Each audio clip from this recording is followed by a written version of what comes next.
Là, on est dans la technique d'approche. Donc il va s'asseoir. Voilà, il le pousse hein, du genou pour voir si le monsieur dort. Voilà, d'un côté. Hop, je tapote avec la main. Je regarde ce qu'il a dans la poche. Est-ce qu'il a des clés? Est-ce qu'il a un téléphone? Est-ce qu'il a quelque chose qui m'intéresse? Et puis, bah, on a fait la poche droite, bah, on va faire la poche gauche. Caractéristique, une infraction, un vol. Et là, on voit apparaître un usager. C'est très clairement quelqu'un qui a le comportement d'un usager, qui attend sa rame matinalement.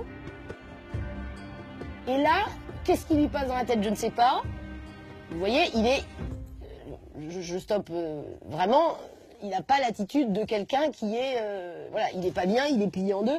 On se demande même s'il ne va pas vomir ou quelque chose comme ça. On se dit, tiens, il est vraiment pas bien, il est malade.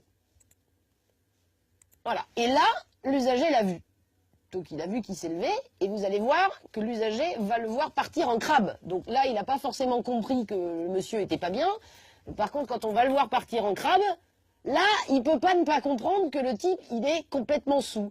Et il le voit se rapprocher, regardez, il est à 2 cm, il a les mains dans les poches, il le voit, il n'y a absolument aucun doute là-dessus, il est dans la même attitude. Et il tombe. Voilà, la chute est là, la personne est ici. Hein. Regardez l'attitude de l'usager. Demi-tour toute. Et là, je m'en vais, et j'ai toujours les mains dans les poches. Donc, il a vu, il n'a aucun danger pour lui-même, la rame arrive. Or, l'usager qui a fait demi-tour, ça ne l'alerte pas plus. Il sent bien que le danger va... Non seulement le monsieur est peut-être KO, mort ou électrocuté, mais qu'en plus, il y a le risque qu'il soit écrasé par la rame.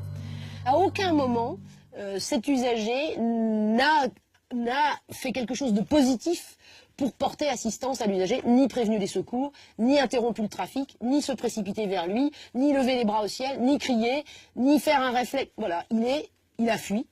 Il s'est comporté totalement comme un indifférent à tout le moins, voire, comme on employait l'expression tout à l'heure, comme un lâche, très clairement. Et le paradoxe dans cette séquence-là, c'est que c'est l'auteur du vol qui, lui, va venir porter assistance. Voilà le voleur. Le voleur, lui, arrive en courant.